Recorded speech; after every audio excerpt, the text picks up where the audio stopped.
setiap permulaan yang kita lakukan, kita disuruh berdoa kepada Allah. Sebelum kita berusaha, kita disuruh berdoa kepada Allah, agar kita jangan jadi orang yang sombong terhadap Allah. Nah, doa itu macam-macam bentuknya. Ada doa itu yang secara terang-terangan minta kepada Allah. Ada doa itu dalam bentuk bacaan-bacaan yang intinya adalah mengharapkan rahmat Allah. Termasuk doa juga. Kayak orang hendak guring, nah disuruh berdoa. Doanya bismikallahumma ahya misalnya wa amut. Hendak guring disuruh berdoa supaya guring kita ini dipelihara oleh Allah. Nah, supaya tidur kita dijaga oleh Allah. Nah, jadi supaya kita ini selalu membutuhkan Allah. Jangan sombong kepada Allah.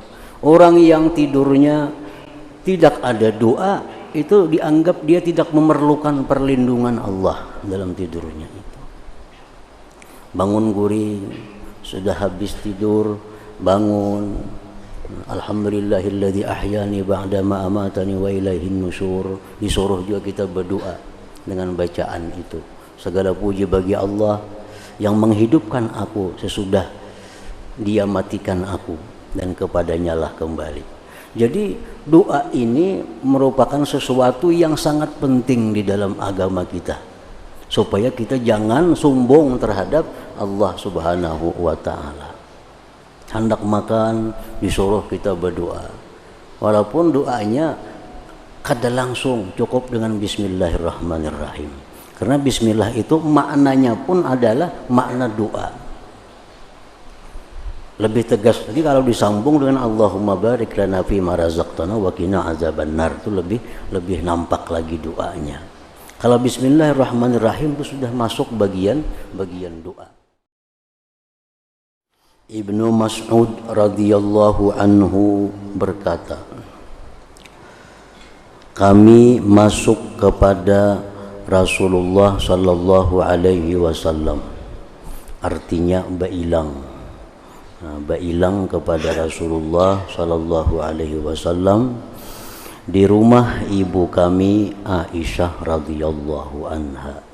Artinya waktu itu beliau berada di rumah Siti Aisyah radhiyallahu anha.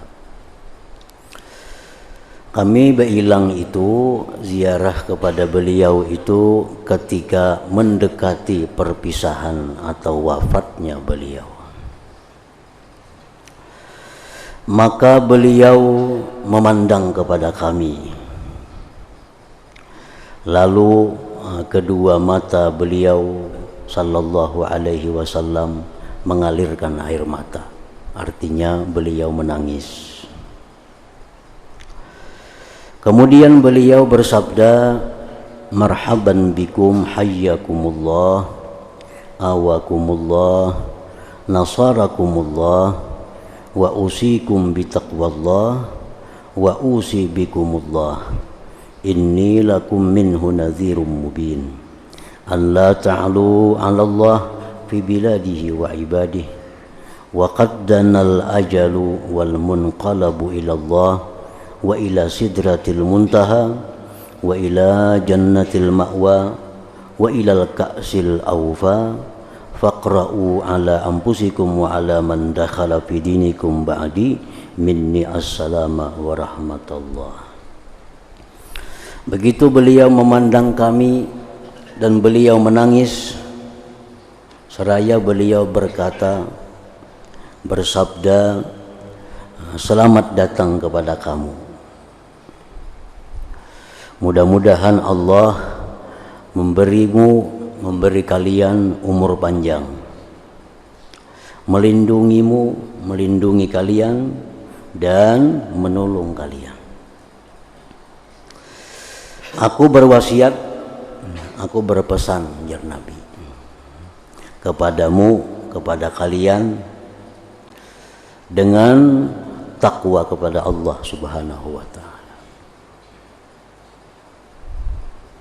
Artinya, ujar Nabi, aku berpesan kepada kalian agar melaksanakan atau menjunjung segala yang diperintah oleh Allah, dan jauhilah apa-apa yang dilarang oleh Allah Subhanahu wa taala.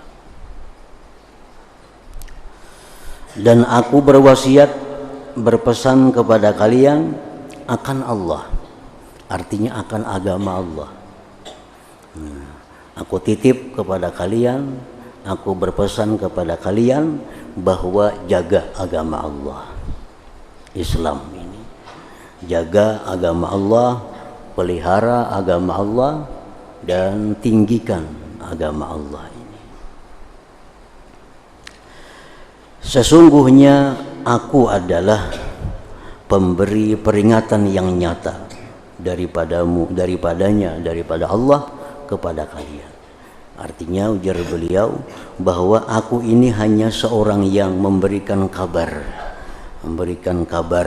tentang Allah kepada kalian ini.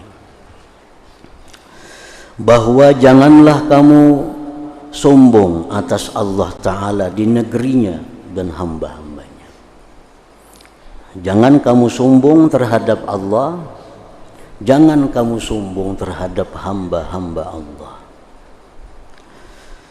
Sombong terhadap Allah itu seperti yang dilakukan oleh Namrud. Namrud musuhnya Nabi Ibrahim. Namrud itu contoh orang yang sombong kepada Allah karena dia mengaku Tuhan. Ada lagi orang yang sombong terhadap Allah, Fir'aun. Termasuk orang yang sombong kepada Allah, orang-orang yang tidak mau beriman kepada Allah, itu sombong kepada Allah. Nah, jangan, ujar Nabi kita, kalian ini sombong terhadap Allah Ta'ala. Nah, termasuk orang yang sombong terhadap Allah, orang yang merasakan bahwa dia tidak memerlukan Allah. Nah, ini kada perlu lawan Allah itu. Itu termasuk orang yang sombong kepada Allah. Termasuk orang yang sombong kepada Allah, orang yang tidak mau berdoa kepada Allah. Nya kada mau berdoa. Termasuk pula orang yang sombong kepada Allah itu orang yang menganggap doa itu tidak berarti.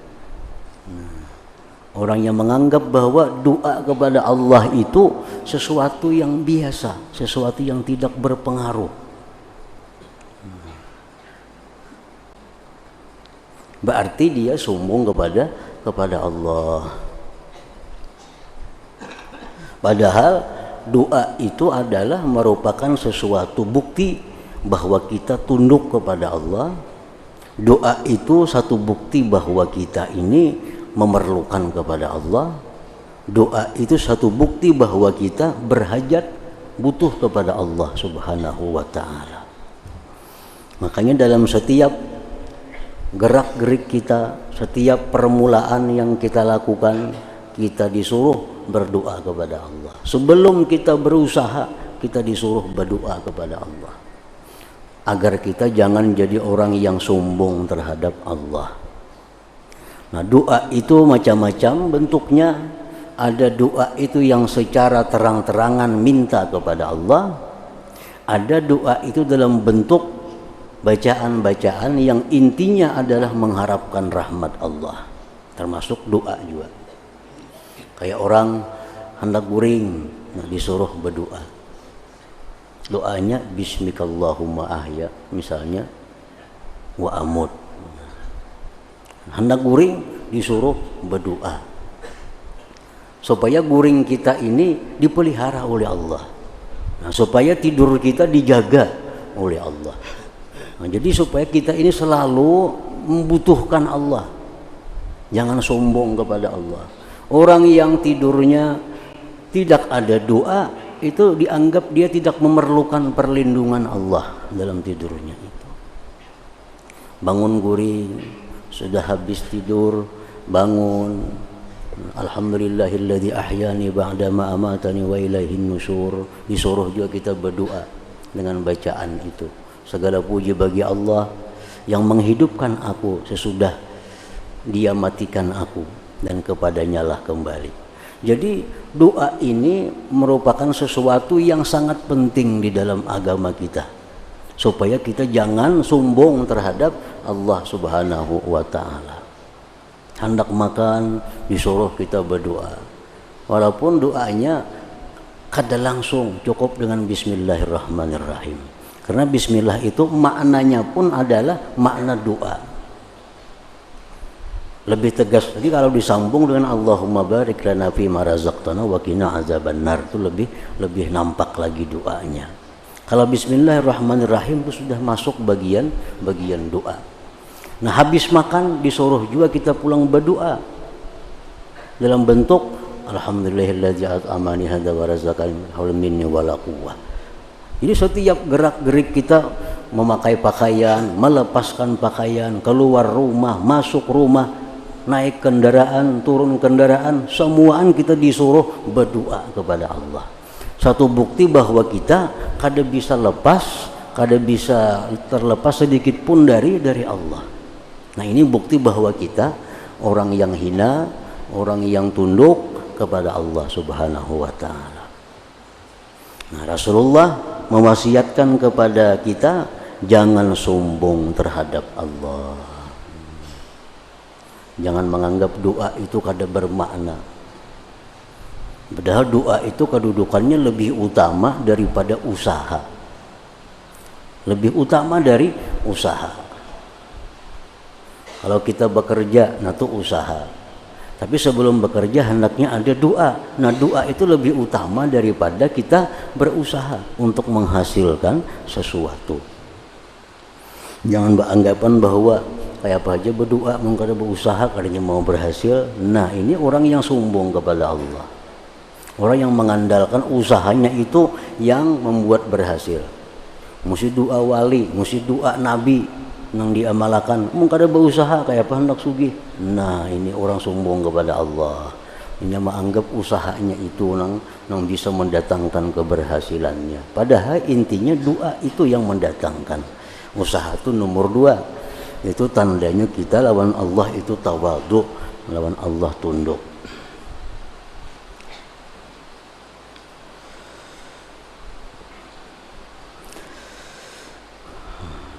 Sesungguhnya ajal telah dekat, ujar Nabi kita. Umurku ini ya Nabi sudah parak habis. Nah,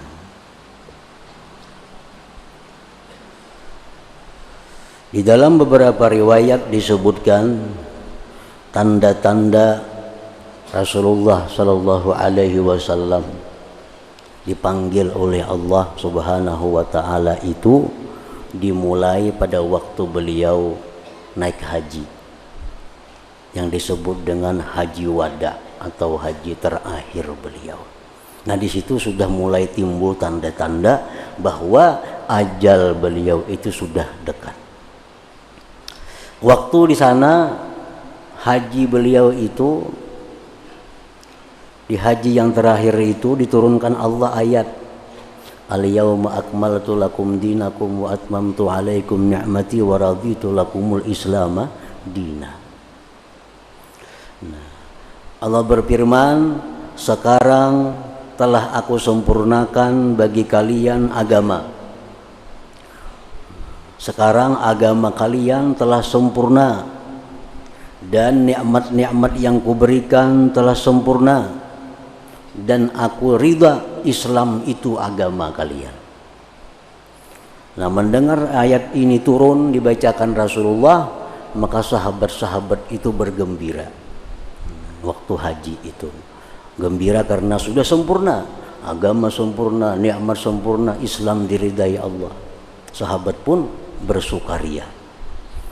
Nah, kecuali ada sahabat yang mengerti ayat ini, terutama Sayyidina Abu Bakar Siddiq.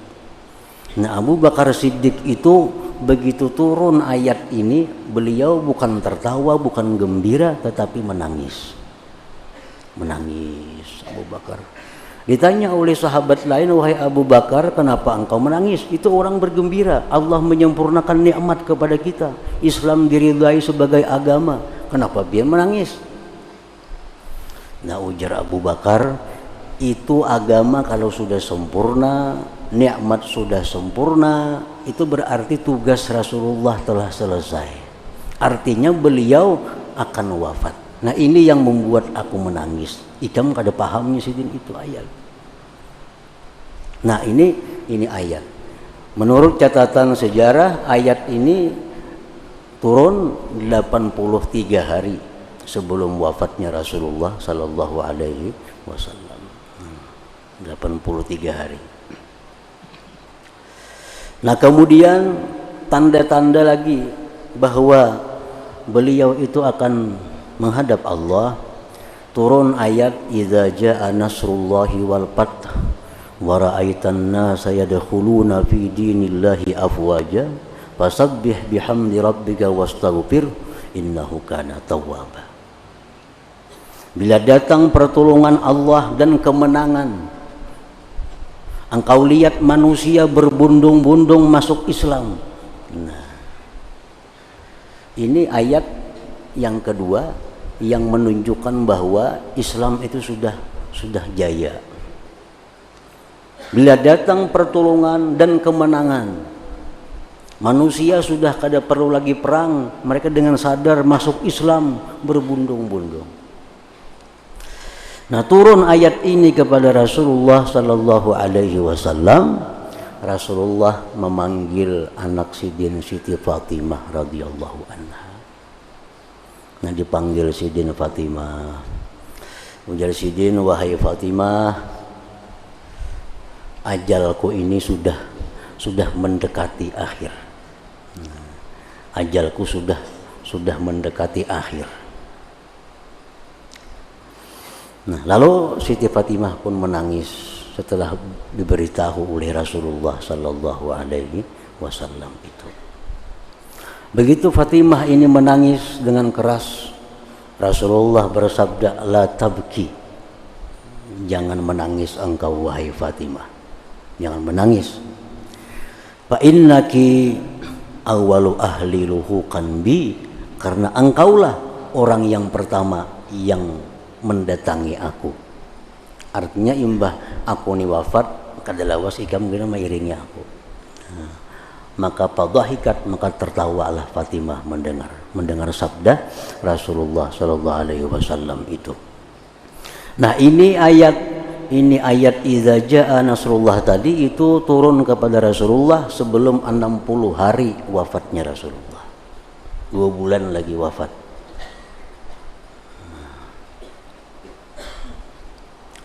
Nah, kemudian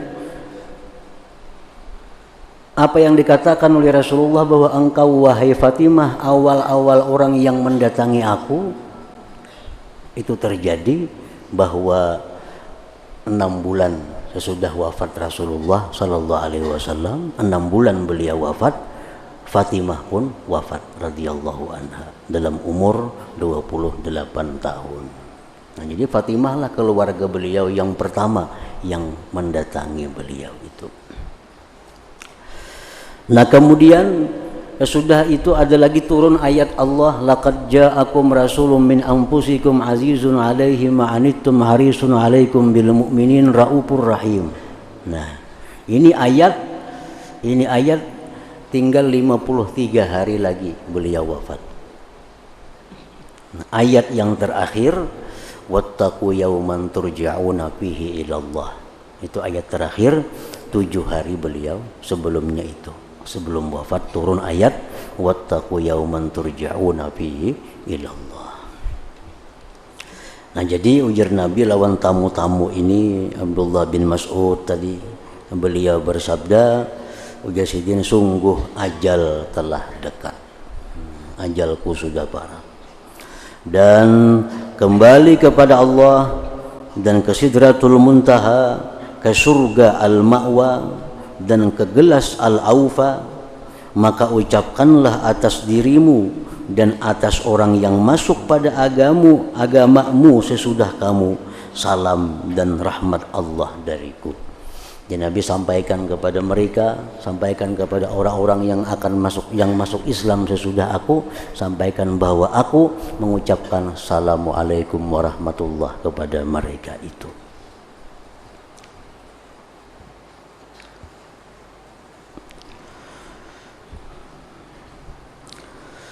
Diriwayatkan bahwa Rasulullah sallallahu alaihi wasallam bersabda kepada malaikat Jibril alaihi salam ketika beliau akan wafat.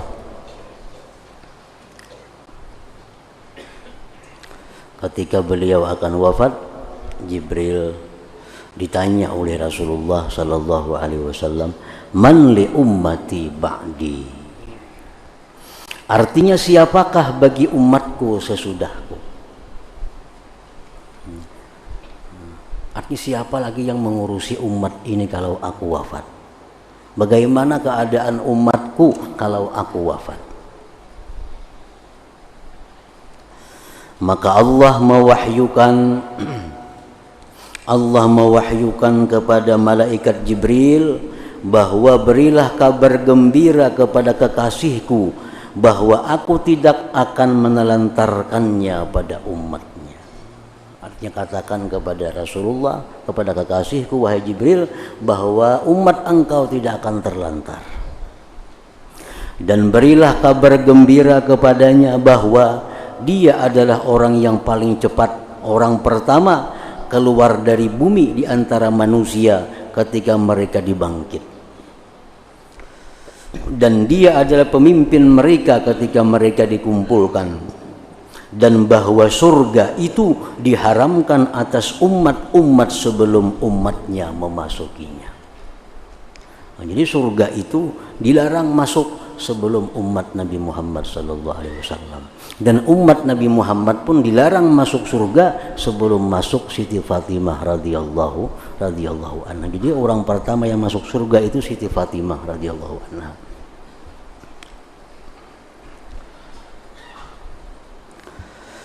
Nah, maka beliau bersabda, "Al-an qarrat aini." Artinya sekarang sejuklah mataku, senang hatiku. Sekarang aku sudah lapang, sudah tenang bahwa umatku tidak akan tersia-sia, bahwa surga itu diharamkan masuk orang lain sebelum umatku. Aisyah radhiyallahu anha berkata, Rasulullah sallallahu alaihi wasallam menyuruh kepada kami agar memandikan beliau dengan 7 garibah. Garibah itu wadah banyu yang dibuat dari kulit, dari 7 sumur.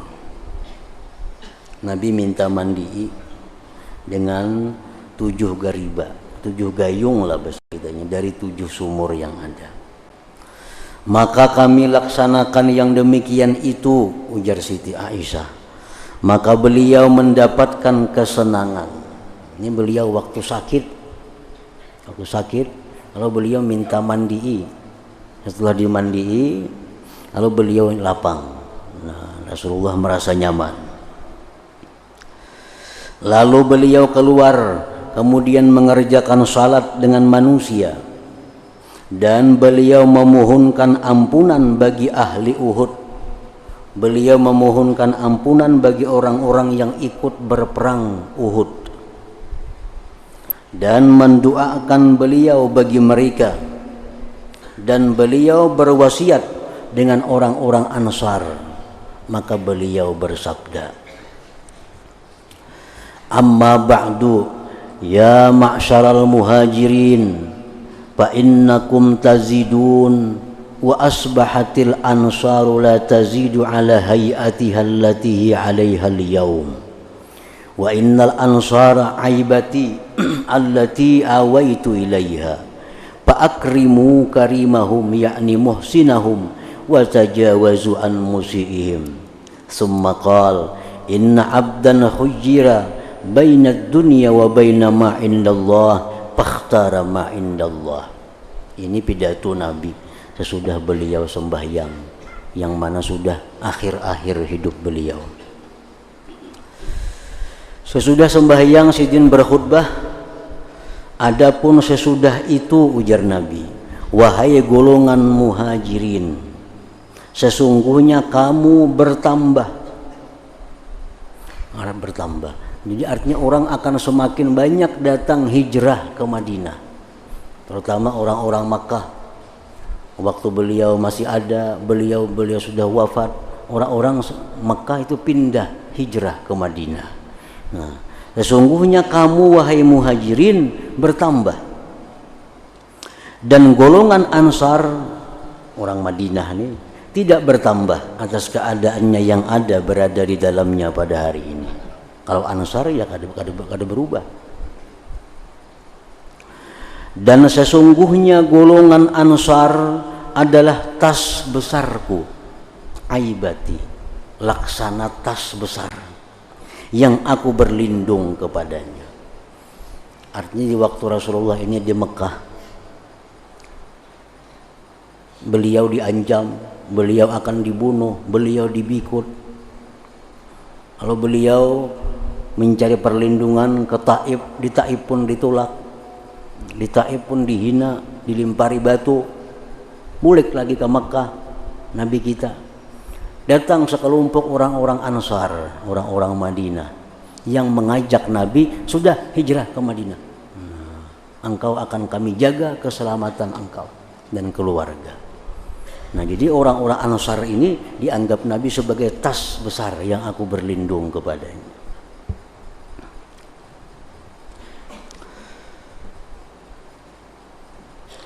Maka muliakanlah yang mulia dari mereka, yakni orang yang berbuat baik dari mereka, dan maafkanlah dari orang yang berbuat jelek dari mereka. Ujar Nabi, kalau ada orang-orang Ansar ini yang mulia, muliakan. Kalau mereka ada berbuat salah, kalau ada berbuat aniaya kepada kalian, maafkanlah mereka. Ini sebagai bentuk pembalasan Nabi kepada kebaikan orang Ansar. Kalau ada orang Ansar yang menggibah, kalau ada orang Ansar yang memfitnah, kalau ada orang Ansar yang menzalim, maafkanlah mereka itu. Artinya kada usah dituntut baik di dunia atau di akhirat. Karena sebagai jasa mereka melindungi Rasulullah sallallahu alaihi wasallam.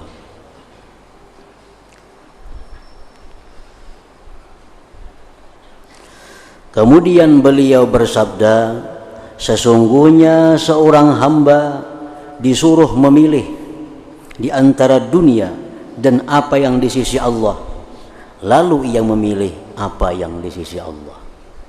Ujar Nabi ini, ujar Nabi, ada seorang hamba yang dia diberi pilihan, apakah engkau masih hendak hidup dalam dunia atau hendak bertemu Allah?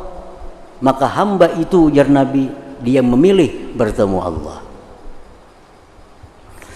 Maka Abu Bakar radhiyallahu anhu begitu mendengar tadi, beliau menangis dan menyangka Abu Bakar bahwa beliau Rasulullah menghendaki diri beliau. Ini pasti ya Abu Bakar Sidin menghendaki diri Sidin seorang. Jar Nabi dalam pidato itu, ada hamba yang diberi pilihan oleh Allah, apakah hendak masih hidup dalam dunia atau hendak bertemu Allah. Ternyata hamba itu memilih ingin bertemu Allah. Ya Abu Bakar, pasti Nabi sudah ini hendak meninggalkan kita. Maka Abu Bakar radhiyallahu an menangis dan menyangka bahwa beliau menghendaki diri beliau. Melihat Abu Bakar ini menangis di hadapan Rasulullah sallallahu alaihi wasallam, Abu Bakar menangis. Maka Rasulullah sallallahu alaihi wasallam bersabda, "Ala rislik ya Abu Bakar, suddu hazil abwab asy-syawari' fil masjid illa baba Abi Bakar. Fa inni la a'lamu imra'an afdala indi fi suhbah min Abi Bakar." Artinya, pelan-pelanlah kamu wahai Abu Bakar. Kita sadang Abu Bakar. Nabi kita membisai Abu Bakar sebagian menangis. Tutuplah pintu-pintu jalan ini dalam masjid kecuali pintu Abu Bakar. Dulu Masjid Nabawi itu di samping ada pintu yang terbuka untuk umum, ada pintu-pintu khusus yang masing-masing sahabat besar itu punya pintu tersendiri. Nah, jadi Masjid Nabawi itu di zaman Nabi itu ada pintu yang umum yang bisa ditutup, bisa dibuka. Nah, ada pintu yang khusus sahabat-sahabat yang dianggap tokoh. Macam Abu Bakar itu ada mempunyai pintu sendiri yang sidin kunci. Kalau sidin masuk ke masjid kapanpun bisa. Ada sahabat lain yang besar-besar, baik dari golongan Ansar, baik sahabat golongan Muhajirin, tokoh-tokoh itu ada mempunyai lawang-lawang di masjid yang mereka punya kunci sendiri. Nah, lalu jar Nabi mulai hari ini pintu-pintu itu ditutup. Kada ada lagi yang bisa pintu seorang di masjid ini, kecuali hanya Abu Bakar yang boleh punya pintu sendiri. Sesungguhnya aku tidak mengetahui seseorang yang lebih utama padaku dalam persahabatan daripada Abu Bakar. Jadi Nabi, sahabatku yang paling banyak berjasa kepadaku tidak ada selain daripada Abu Bakar Siddiq radhiyallahu anhu.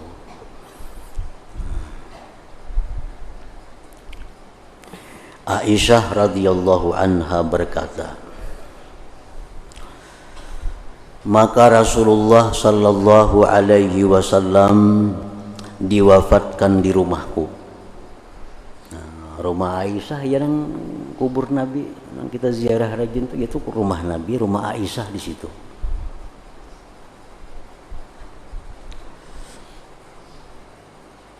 Di sebelah rumah Aisyah itu raudhah. Nah, itu kan raudhah.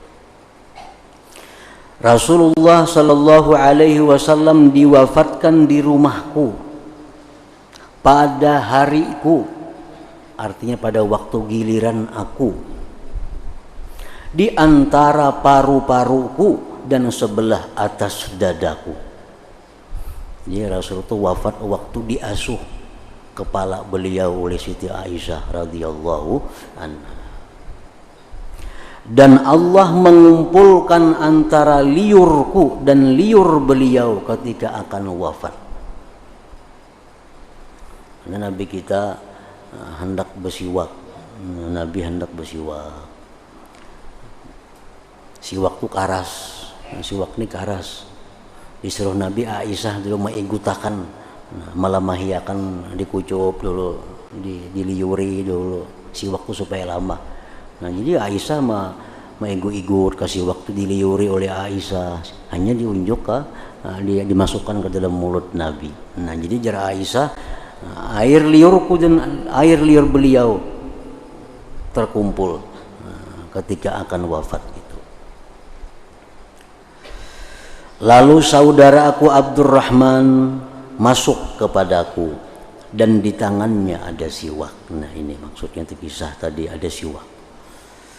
Maka beliau memandang kepada siwak itu, maka saya tahu bahwa siwak itu menyenangkan beliau.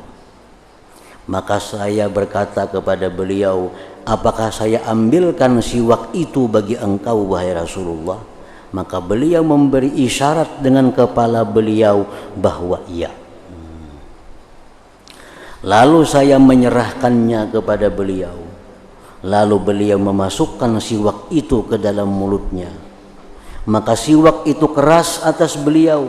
Maka saya berkata kepada beliau, apakah saya melembutkannya bagi engkau? Beliau memberi isyarat dengan kepalanya bahwa iya. Lalu saya melembutkannya. Nah, jadi siwaknya ini keras.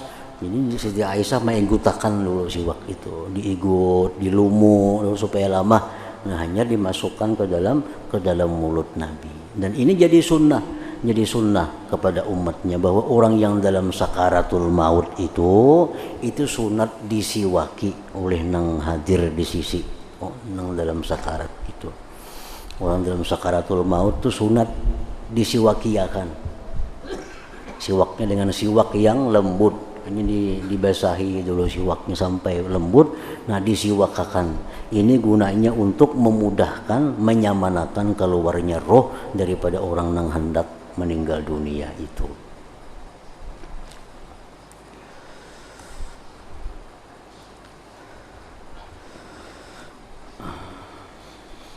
Dan di hadapan beliau Rasulullah sallallahu alaihi wasallam ada wadah air.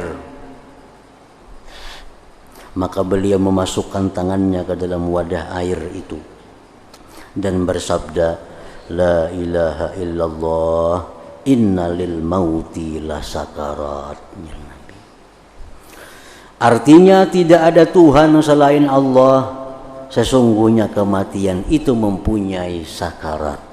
Nah, kematian itu mempunyai kesulitan-kesulitan, kesusahan-kesusahan. Kemudian beliau menegakkan tangannya seraya berkata, ar-rafiqal a'la, ar-rafiqal a'la.